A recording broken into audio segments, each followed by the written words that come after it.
आपने भी 12th को पास किया है और अब आप करना चाहते हैं यूपीएससी सीएससी की प्रिपरेशन, यानी आप बनना चाहते हैं एक आईएएस या फिर आईपीएस ऑफिसर। इसके लिए आप करना चाहते हैं यूपीएससी की प्रिपरेशन।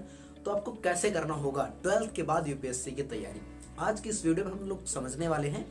तो चलिए शुरू करते हैं। यूपीएससी की तैयारी एक कोई छोटी मोटी तैयारी नहीं, ये बात आपको भली भांति पता चल गई होगी मेरी पुरानी वीडियो देख के। इसमें हम लोग समझने वाले हैं कि अगर आप 12th के बाद तैयारी कर रहे हो या फिर आप जब भी तैयारी कर रहे हो, जिस भी अटेम्प्ट को देना चाहते हो, लेकिन मैं खास करके बात करूंगा 12th के बाद, तो आपको जो यूपीएससी की तैयारी करनी है उसमें आपको ज्यादा कुछ नहीं करना है, क्योंकि अभी आपने जस्ट 12th पास किया है।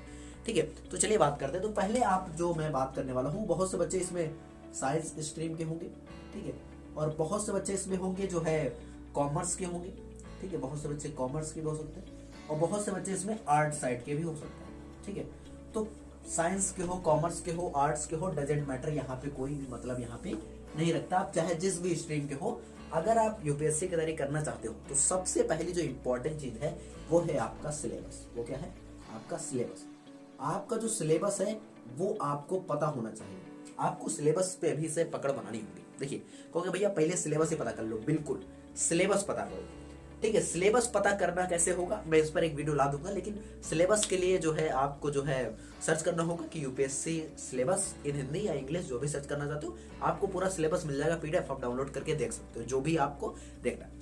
अभी इसके बारे में इतना समझो तैयारी कैसे होगी। ठीक है, तो सिलेबस के बारे में जान गए, एक बार सिलेबस पता चल गया क्या क्या पढ़ना होता है, तो मैं आपको रिकमेंड करूंगा कि जो है पहले आप जो है एनसीईआरटीज पर अपनी पकड़ बनाइए। एनसीईआरटीज आप धीरे धीरे करके पढ़िए, एकदम से मत पढ़िए। अगर आपका जो एक स्ट्रीम वो साइंस स्ट्रीम है तो आपको बेसिक जानकारी नहीं होगी ज्योग्राफी के बारे में, इकोनॉमी के बारे में, पॉलिटी के बारे में, है ना, और इन्वायरमेंट के बारे में आपको बेसिक जानकारी नहीं होगी। ठीक है, बेसिक जानकारी के लिए हम यहाँ पे क्या करेंगे, हम एनसीईआरटीज पढ़ेंगे। एनसीईआरटी कौन सी पढ़ेंगे? तो एनसीईआरटी हम यहाँ पे पढ़ने वाले हैं 6th से 12th तक। हम कौन से क्लासेस 6th से 12th तक की एनसीईआरटीज को कवर करेंगे। 6th से 12th तक की एनसीईआरटी कवर करने में आपको कितनी सब्जेक्ट को कवर करना है? तो पहले आपका पॉलिटी हो जाएगा, ठीक है, और उसके बाद आपका यहाँ पे हो जाएगा इकोनॉमी, और उसके बाद इसमें आपका हो जाएगा यहाँ पे ज्योग्राफी, और उसके बाद आपका यहाँ पे हो जाएगा हिस्ट्री। ठीक है, तो हिस्ट्री। तो इसमें आपको देखिए होता क्या है कि जो सब्जेक्ट्स है ना वो डिवाइड किया गया। अगर आप 6th क्लास की एनसीईआरटी नहीं पढ़ोगे तो 7th की आपको समझ में नहीं आएगी। हमको बेसिक पढ़ना है। आप कहोगे मैं 12th पास क्यों हुआ, मेरे को 6th की पढ़ने की क्या जरूरत है? क्योंकि आपके बेसिक नहीं कंप्लीट है, बेसिक आपको नहीं क्लियर है। और यूपीएससी में क्वेश्चन भी बेसिक से ही पूछे जाते हैं, कॉन्सेप्चुअल क्वेश्चन होते हैं। फिलहाल के लिए हम बात कर रहे हैं एनसीईआरटी के बारे में। तो एनसीईआरटी आपकी यूपीएससी की प्रिपरेशन के लिए बहुत इंपॉर्टेंट है। आप चाहे वो 12th की एनसीईआरटी ले लो, चाहे 11th की, 9th की, 10th की, ये सब आपकी एनसीईआरटी बहुत इंपॉर्टेंट है। और ज्योग्राफी की क्लास 11th और 12th की एनसीईआरटी से प्रीलिम्स, यूपीएससी के प्रीलिम्स एग्जाम में ज्यादातर क्वेश्चन बनते हैं। तो आप सोचिए एनसीईआरटी आपके लिए कितना इंपॉर्टेंट है। एनसीईआरटी पढ़ने के लिए आप करोगे क्या? आपके 12th के बाद की यूपीएससी की प्रिपरेशन में मेन जो होना चाहिए वो होना चाहिए क्या, कि आप जो है सिर्फ एनसीईआरटी पर ही फोकस करें। कितने साल? तो आपको अपने जो है ग्रेजुएशन के 2 साल, क्योंकि अभी आप ग्रेजुएशन भी करोगे ना तो उसमें भी आपको पढ़ना पड़ेगा। तो ग्रेजुएशन के 2 साल, 3 साल का ग्रेजुएशन है तो उसमें 2 साल, 4 साल का है तब भी 2 साल, आपको उसमें एनसीईआरटी को एकदम डीपली देना, नोट्स बनाने हैं, क्वेश्चंस को ट्राई करना है जो एनसीईआरटी से हो रहे हैं, ये सारी चीजें करनी होंगी। ठीक है, सारी एनसीईआरटी की 6th से लेकर 12th तक की हर एक सब्जेक्ट की। ठीक है, इसमें जैसे आपका सोशियोलॉजी भी आ जाएगा यहाँ पे, ठीक है, सोसाइटी हो जाएगा। ठीक है, तो ये भी चीजें, तो ये सारी आपको जो है यहाँ पे कवर करना पड़ेगा। अब आप याद रखिए कि आप यूपीएससी का एग्जाम कब दे सकते हैं? तो आप यूपीएससी सीएससी यानी कि जो है सिविल सर्विसेज का एग्जाम जो है दे सकते हैं जब आप 21 हो और उसके साथ साथ आप जो है ग्रेजुएट हो चुके हो। ठीक है, आपकी जो है एक क्वालिफिकेशन कह सकते हो, या फिर जो है आप मान सकते हो इसको कि ये आपका जो है एक तरीके से आपकी एलिजिबिलिटी है, यानी कि आपका एबिलिटी इतनी होनी चाहिए, योग्यता आपके पास इतनी होनी चाहिए। 21 ईयर्स ओल्ड होने चाहिए, 21 ईयर्स ओल्ड आप पार कर चुके हो, उसके साथ साथ आप ग्रेजुएट हो चुके हो, तब आप जो है यूपीएससी का एग्जाम दे सकते हैं। ठीक है, तभी आप जो है यूपीएससी का एग्जाम दे पाओगे। तो यहाँ पे हमें इतने दिन में हमें करना है, ये करना, तैयार कर लेना। फिर उसके बाद 2 ईयर्स के बाद जब देखा जाएगा उसके बाद हम अलग तैयारी करेंगे। उसके बाद हम स्टैंडर्ड बुक्स को फॉलो करेंगे, एनसीईआरटी को वहाँ पे हम रख देंगे, बाद में पढ़ेंगे जब एग्जाम्स आएंगे तब। लेकिन पहले आपको जो 12th के बाद आपको यूपीएससी की तैयारी करनी है उसमें आपको एनसीईआरटी पे जो है ज्यादातर फोकस करना होगा, जिसमें आपको एनसीईआरटी को डीपली पढ़ना होगा और उसके नोट्स बनाने होंगे, बाकी सारी चीजें करनी होंगी। ठीक है, तो यहाँ पे क्या करना होगा आपको, इसके बाद इसके नोट्स बनाने होंगे जो कि आपके लिए बहुत ज्यादा इंपॉर्टेंट है। तो नोट्स आप बनाओगे और उन नोट्स को जो है लगातार रिवीजन करते रहेंगे। रिवीजन करने से क्या होगा कि आप इन चीजों को याद रख पाओगे, ठीक है। तो रिवीजन करते रहना होगा।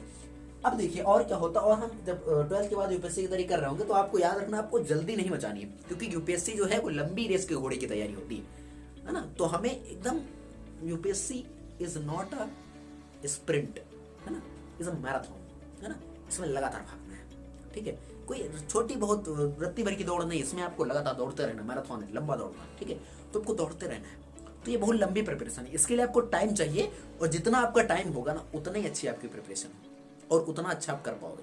हमें जितना लोड नहीं लेना है कि यूपीएससी की तैयारी कर रहे हैं भाई इतना ज्यादा, वो सब नहीं करना। सिर्फ एनसीईआरटीज खरीदो, एनसीईआरटी 2400 रुपए की सारी मिल जाएंगी 6 से लेकर 12th तक, और मैं लिंक भी दे दूंगा, आप खरीद लेना।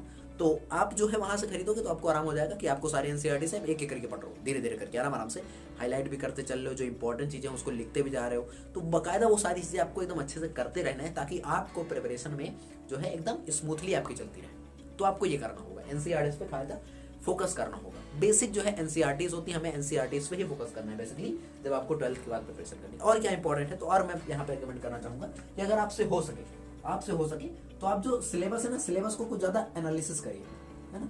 सिलेबस को कुछ ज्यादा एनालिसिस करिए। सिलेबस क्या है ना, सिलेबस कौन सा टॉपिक दिया है।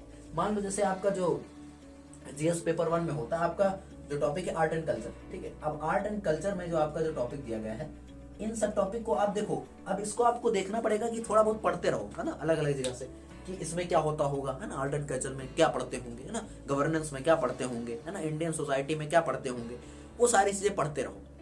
ये जो पढ़ोगे ना, इससे आप भले एक क्वेश्चन भी एग्जाम में ना बना पाओ, लेकिन आपकी जो समझ विकसित होगी इसको लेकर, इन टॉपिक्स को लेकर, इन चैप्टर्स को जब पढ़ोगे तो आपकी एक समझ जो विकसित होगी वो अलग लेवल की होगी, वो नेक्स्ट लेवल की होगी। जब आप समझ जाओगे कि हाँ ये एक टॉपिक है जिसमें जो है गवर्नमेंट को इस तरीके से फॉर्म किया जाता है, गवर्नमेंट इस तरीके से बनती है, गवर्नमेंट इस तरीके से टूटती है। जब आप 12th तक के एनसीईआरटी तक पहुंच जाओगे ना, आप बहुत कुछ पढ़ चुके हो, आप इतना कुछ पढ़ चुके होगे कि आपसे अगर कोई बात करेगा तो उसको लगेगा कि आपने एक्चुअली में पढ़ा है और आपके इसके बारे में पता है, नॉलेज। इंडिपेंडेंट क्या होता है, स्वतंत्रता क्या होती है ना, संघवाद फेडरलिज्म क्या होता है, ठीक है। और भी बहुत सारे टॉपिक्स जो कि एकदम छोटे छोटे हैं, उनके ऊपर चैप्टर से पूरे, और उन पे आप डिटेल में पढ़ोगे। एनसीईआरटी जो होती हैं बहुत डीपली पढ़ने की चीजें होती हैं, उनको आप 5 बार पढ़ोगे तो हर बार मतलब आप अलग अलग निकालोगे, उनको बार बार पढ़ते जाओ, है ना। तो एनसीईआरटी आपको 12th के बाद फोकस करना है। देखिए इसमें पीवाईक्यूज के बारे में आप देख सकते हो, यानी प्रीवियस ईयर क्वेश्चन पेपर, उनके बारे में पढ़ सकते हो। लेकिन मैं रेकमेंड करूंगा इतना कुछ अभी करने की कोई जरूरत है नहीं।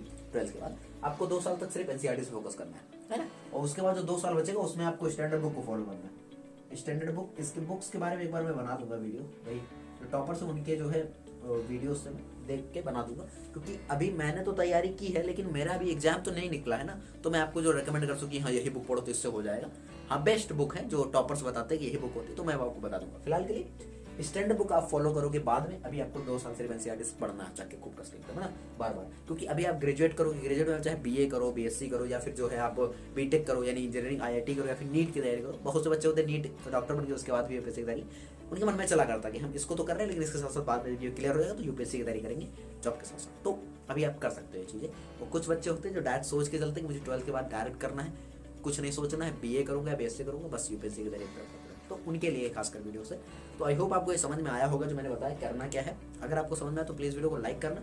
नेक्स्ट वीडियो में हम लेके आने वाले हैं कि यूपीएससी का सिलेबस कैसे होता है और क्या क्या चीजें होती हैं, कितने नंबर का होता है, और बाकी बहुत सारी बातें जो आपको समझ में आने वाली है। मिलते हैं आपको नेक्स्ट वीडियो के, तब तक के लिए जय हिंद, जय भारत।